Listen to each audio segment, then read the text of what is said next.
You want to start in about a minute, Robin? Yeah, I have 10 o'clock, so if you're ready, I'm ready. Okay. Okay.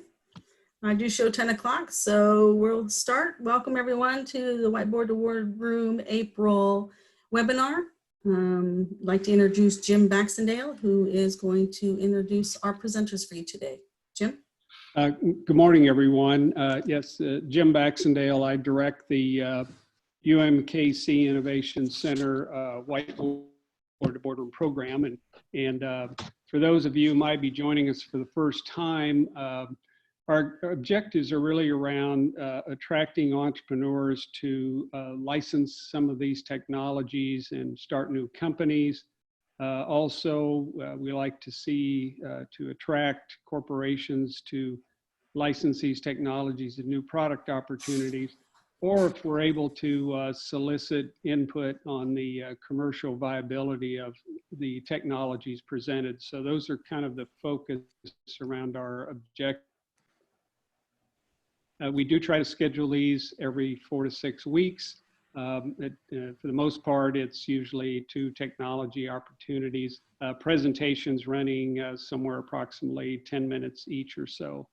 We try to allow some time at the end of each presentation for any questions, or you can use the chat feature, obviously. Following the webinar, we'll be sending out links of the recordings of the webinar, and feel free to forward this webinar information to your colleagues that, if you believe they may have an interest in these technologies. Feel free to contact me directly if you'd like to find out more about these technologies. I would say if you do connect to the presenters directly, kind of copy us so we can kind of track the connections that we're making on these technologies. So today we're doing something a little bit different, possibly. We're going to present a program, a very unique program at the University of Missouri Columbia campus. This will be presented by the director, Jaya Ghosh. This is the Coulter Biomedical Accelerator there at the university where Jaya directs that program. She's also a lead program manager of the Midwest Biomedical Accelerator Consortium, which is an NIH research evaluation and commercialization hub centered at the University of Missouri Columbia campus. So Jaya will give us kind of a nice overview of the program, and which also helped advance the Mizzou BioFlex knee technology, which will be presented following Jaya's presentation. So Jaya, if you'd like to go ahead and proceed, that'd be great. Sure. Thank you, Jim. And good morning, everyone. Once again, I would like to thank Jim and Robin for spearheading this wonderful effort and for the opportunity to partner with Whiteboard to Boardroom to present our technologies that are coming out of Mizzou and hopefully out of the region with Embark in the near future. And of course, for all your help in setting this webinar up and working with our Coulter team that is going to present today with Dr. Jimmy Cook as the PI of the project. So I wanted to say a few, just quickly give an overview of these 2 programs that I'm working with. As Jim mentioned, I am the director of the MU Coulter Biomedical Accelerator at the University of Missouri and the lead program manager. These are mouthfuls. I don't know, somehow at Mizzou people, everyone ends up with multiple really long titles, and I'm no exception. So we have these, the Midwest Biomedical Accelerator Consortium, or Embark in short.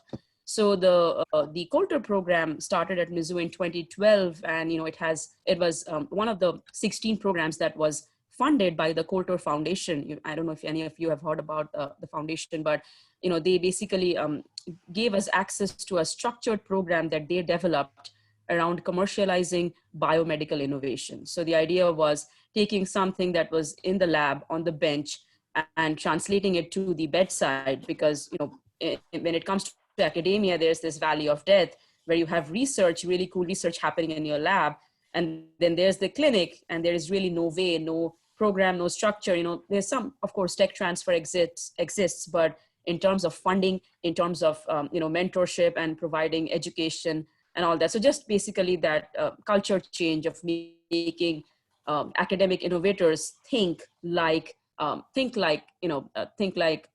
commercialization. I mean, think in terms of commercialization more than just publications and presentations. So that program, offered about $1 million, around $1 million or plus has been offering since 2012 to fund, educate, train, and manage these projects for commercialization support to only MU innovators. So that was an MU program. MU was one of 16, as I mentioned, in the country. And then based on that structure, we also, that really worked out very well for us. We applied for one of the NIH REACH grants. So NIH REACH was modeled after the same, basically, the same goal is to take academic innovation and commercialize it, get something from the lab to the market. So we got funded in 2019. We were one of the 5 hubs that got funded in 2019. NIH started funding these hubs in 2015. So they had funded 4, which is REACH 1.0, and then there was a REACH 2.0. The funding went out last year, as I said, and we were one of the hubs that got funded. And we had a major partnership with KU, the KU Medical Center, with Dr. Rick Barron and Dr. Doug Wright. So Embark is more of a similar structure, as I mentioned, similar pot of money, again, support in the form of funding your research plan, in the form of educating, training innovators in thinking like business people, not just talking about their science, but how does this get to the market? How will FDA regulate this? How will reimbursement work? What does my market size look like? Go out, talk to stakeholders. Have I validated, what I think is a problem? Is it just my problem or really a problem? So all these, the business aspects of biomedical innovation, they're taught. They go out, venture out, do some of this stuff, which is very interesting because, academics are not used to thinking in that way. So it's an interesting process to walk through this with them. So this one is a broader program. This is available to all system universities. So Columbia, S&T, Kansas City, and St. Louis. We also have partnered with KU, and through KU, we are partnered with Sharp Hub and K-INBRI. So they include universities in Oklahoma, Nebraska, South Dakota, and North Dakota. So it's a huge consortium of around, I think, 16 or 17 universities that we are working with. So both these programs, again, like I said, are structured, and some of you might have heard me describe the process. At the beginning of this call, I was just talking to Jim. We start with people coming in, talking to us one-on-one on what they want to do. We do an initial round of selection on, if you're just doing science or you're really trying to translate this. Then they go through a training process where they talk to subject matter specialists, listen to lectures, do homework, go out, talk to stakeholders, define their value propositions, et cetera, et cetera. And then they finally submit full proposals and pitch to external review boards, which consist of people from industry, from investment background, startups. So people who have been there, done that, commercialized stuff, and they are the ones who pick these projects for funding. They're the ones who listen to these pitches and look at their proposals and say, this is what I think will work or not. And for Embark, and that's the process for both of these programs, both Coulter and Embark. And Embark also has an added level of NIH. They have a committee built, along with, they have officials from the USPTO, from the FDA, from the CMS, work with them, who also look at these proposals and pitches and provide their feedback. So it's a really, very comprehensive way of looking at what an academic is pitching and if it really makes sense, business sense. And based on that, their funding is determined. So it's very commercialization oriented and not at all basic science oriented. I mean, if we look at those slide decks, you'll see they have one slide on science. Everything else is mostly business related to that program. So there's a brief overview here. I'm sure, you have had the time to look at this. It's a funding plus mechanism, how we call it, or a gap funding mechanism. We provide a bootcamp training. We get experts in to provide feedback. We do specialized workshops, like we have, things on where we bring in consultants, talk about the regulatory pathway, and even work one-on-one with teams to figure out what their regulatory pathway will look like. So we cover all sorts of projects, starting with software, medical devices, diagnostics, as well as therapeutics. And also, we provide a marketing consulting support. We work very closely with all the technology transfer offices. And the most important part is these projects are milestone driven, deliverables driven. So there is very active post-award project management. So in short, it's translating these projects, these programs help translate academic biomedical innovations into products that can improve patient and public health, patient care and public health. So Robin, if you could go to the next slide. I hope I could give you a quick overview. These programs are really, they have really various levels of working. And if there are questions, comments, I'll be happy to talk to you. But here is my contact information, my phone number and my email. So if anybody is interested in learning more about the program or just talking, learning about all the projects that are going through this, I'll be happy to chat with you. And thank you again for this opportunity. Yeah, thank you, Jaya. I would recommend you, if you have an interest as an attendee today, to contact Jaya. They have a really unique program there, and they seem to advance a lot of these early stage technologies pretty quickly, with a lot of good data and background on the market opportunity and competition, things like that. So there's quite a lot of information available on the technologies that go through the program. So I would encourage you to contact her if you'd like to know more about the program and some of the technologies they work with. If there are not any other questions at this point, I'd like to introduce Dr. James Cook. He serves as the William and Catherine Allen Distinguished Professor in Orthopedic Surgery at the University of Missouri School of Medicine. Dr. Cook is also the director of the Missouri Orthopedic Institute's Division of Research and the Mizzou Biojoint Center. Dr. Cook's clinical interests include cartilage restoration, regenerative orthopedics, and sports medicine. And his research interests include tissue engineering, as well as management, diagnosis, and treatment of osteoarthritis. So with that, Dr. Cook. Thank you so much. I really appreciate this opportunity and everyone's time this morning. I'm really thrilled to be able to represent our team in telling you about our orthopedic device, Mizzou Biojoint Flex. This device was designed to address a major problem that we encounter every day in orthopedic and physical therapy clinics. That problem is arthrofibrosis. So arthrofibrosis is the medical term used to describe excessive scar tissue formation that occurs after injury to a joint or after joint surgery. It occurs most commonly in the knee, so that is what we focused on in developing Mizzou Biojoint Flex.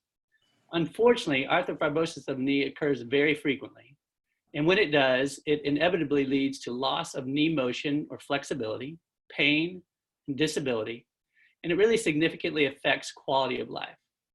As you can imagine, this cascade of events is associated with profound direct and indirect costs to the individual and to the healthcare system. Those are estimated to be in the $100 billion range annually. What makes this whole situation even worse is that currently there is no reliable way to consistently break this chain of events and prevent or effectively treat arthrofibrosis of the knee, which makes those associated costs skyrocket even further. So our team combined ideas and criteria from physical therapists, patients, engineers, health insurance and regulatory experts, and orthopedic surgeons to design a solution for this major unmet need in healthcare.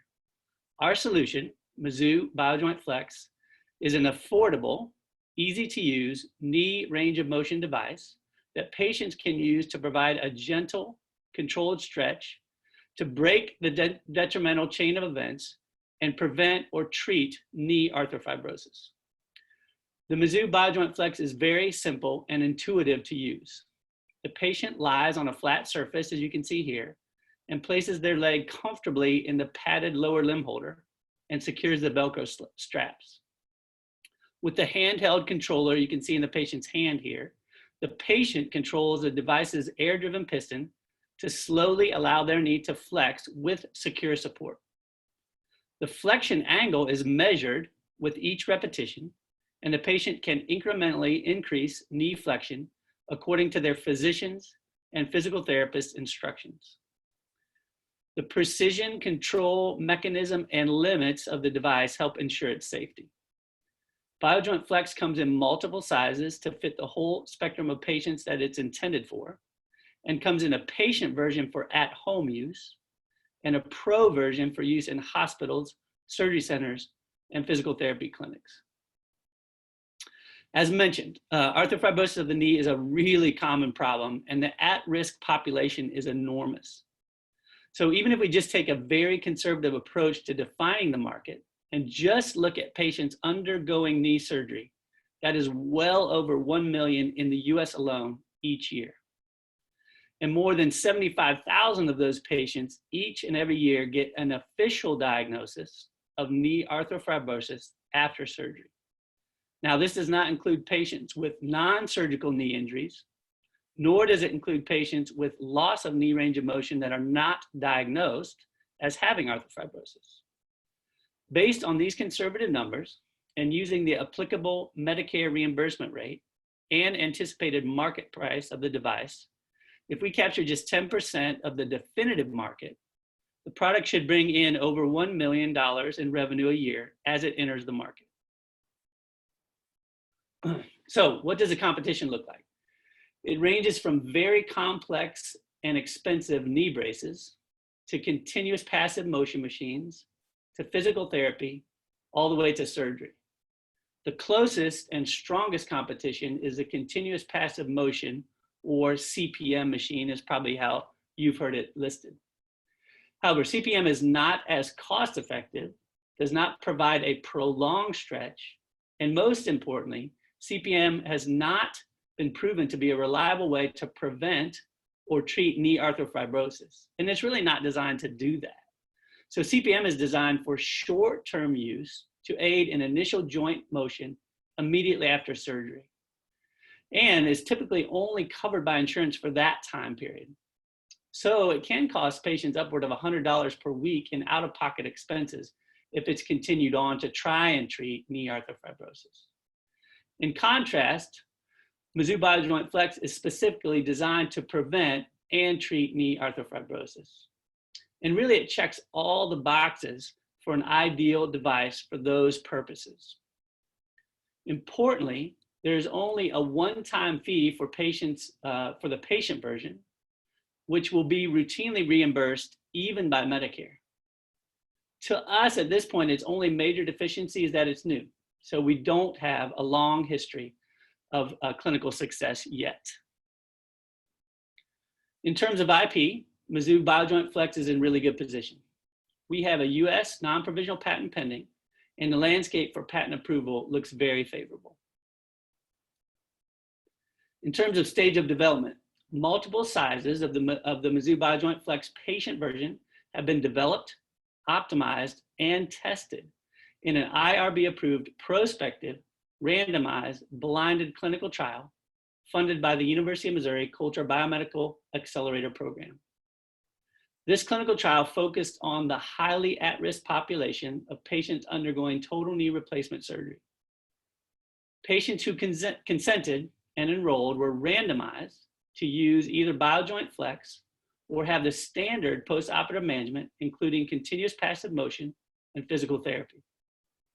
So far, 29 patients have completed the trial, and we can already report that Mizzou Biojoint Flex is safe and effective. In fact, patients in the Biojoint Flex group gained more knee flexion and reported better knee function less pain, and higher patient satisfaction than patients in the control group. And using subjective rating scores, Mizzou Biojoint Flex was regarded as safe, comfortable, and easy to use. Based on this robust clinical evidence, Biojoint Flex can also be expected to be associated with significant healthcare savings, especially for patients undergoing total knee replacement in the bundled payment system. What's next? A partner. So we are ready to partner with an experienced licensee with expertise in orthopedic device manufacturing, sales, and distribution. We have functional tested prototypes. We have data from a prospective randomized blinded clinical trial, and we have a clear 510(k) exempt pathway as a Class 1 device that has been shown to be safe and effective. We anticipate a needed investment of approximately $1 million to realize the entry market share and revenue outline. So again, thank you all so much for this time this morning. I really appreciate you tuning in to this virtual presentation. I want to say that I'm so privileged to work with this team. We have a very passionate and dedicated team that have really worked hard to get this to this point, and I'm so proud of them and the outcomes that we've seen so far. And I'm certainly happy to answer any questions at this point. Thank you so much. Thank you, Dr. Cook. Let's see. Yeah, it looks like, Robin, can you see the chat down there first? I can. Okay. The question is that it was a nice presentation. Can you tell us about manufacturing capabilities?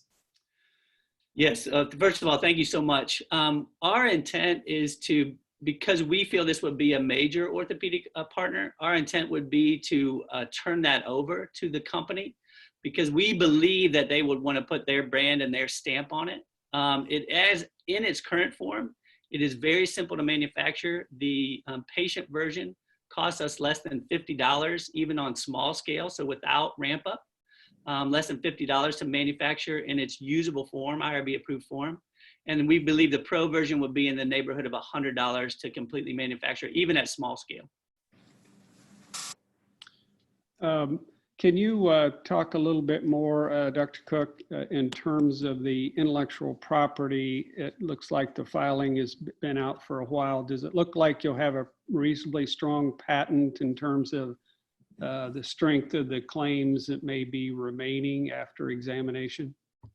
Thank you for that question. We really do believe so. Obviously, we're biased, but we've done a really full review of the landscape, and we've really found nothing with our key components of that.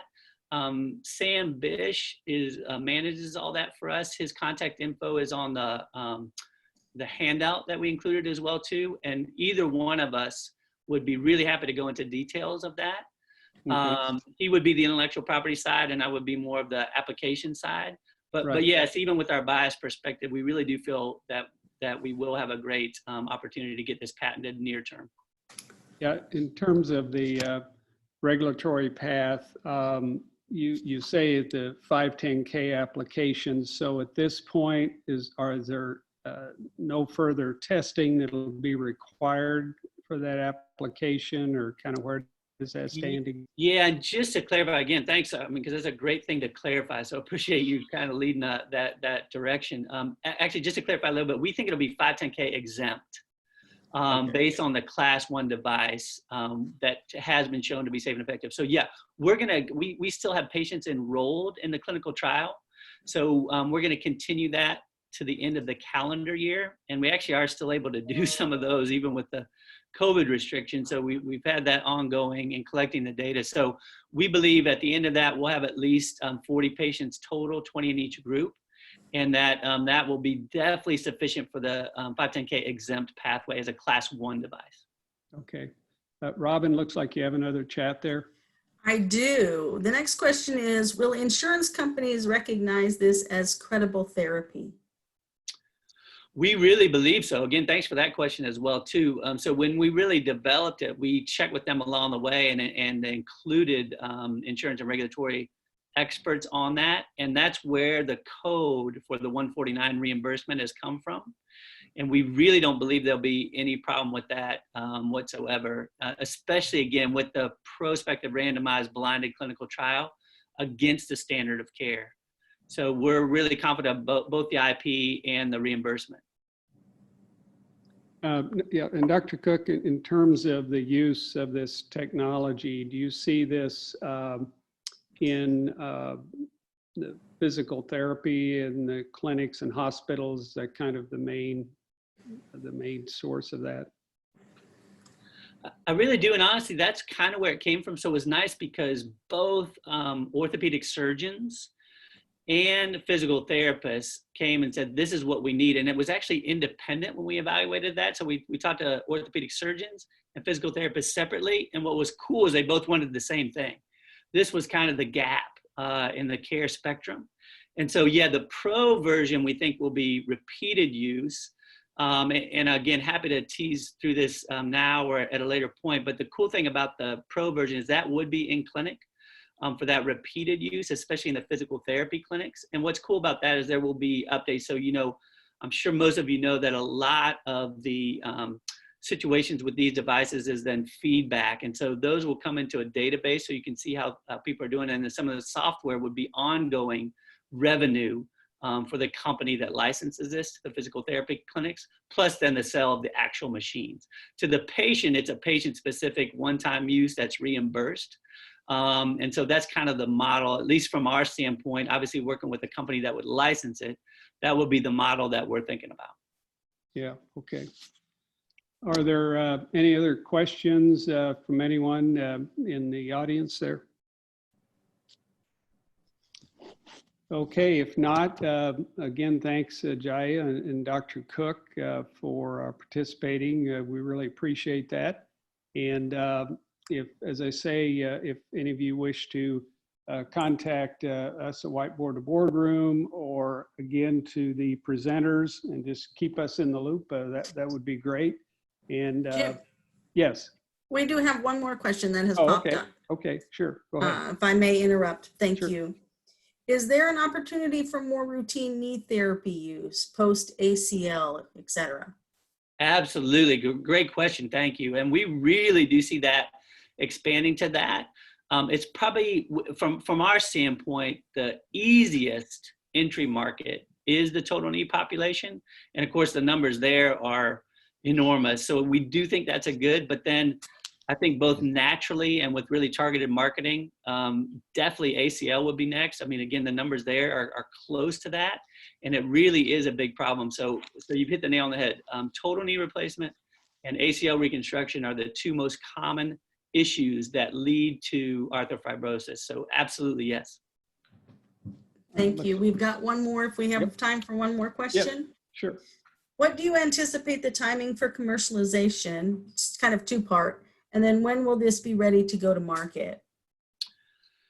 So, I mean, we think we're ready. If it's a partner that really wants to, like we're envisioning, you know, kind of take it from it's true and tested, and now we want to develop a ramp up with their brand on it and their, you know, type of manufacturing processes. I mean, I'd say we're ready right now, depending on their comfort level with the, you know, IP and all that. The clinical trial will definitely be done, and we're definitely going to stop and have all data by December of 2020. And so to me, then it would just be the timeline from the licensee, you know, when they can ramp up, when they can put their stamp on it and get it to market. Okay, we have one more. Sorry, I think the other good part about that, sorry, just to follow up really quickly is, you know, we do think that this would also be a pretty easy distribution mechanism as well too, because we believe this is a product that current distributors would just take on, like those that are already doing some of the medical devices in that area. We believe that most, you wouldn't necessarily, unless you already had that as a major orthopedic company, you wouldn't necessarily need to develop a rep or distributor team. Thanks. Okay, one last question here is, do you envision a second generation of the device that uses the flex angle change to automatically and gently increases the flex? Yes, actually, and thank you. That actually, the Pro version is more designed for that. So the Pro version is already in that concept, and we do have prototypes of that, and we've tested with you know, just internal stuff. So yes. Okay, I don't see any other chat questions. So again, thank you all, and stay safe out there, and thank you very much. Thank you so much. Yeah, you're welcome. Thank you so much for your time. You too. Yeah. Thanks, Jim. Thanks, Robin. Thanks, Bye. Jim.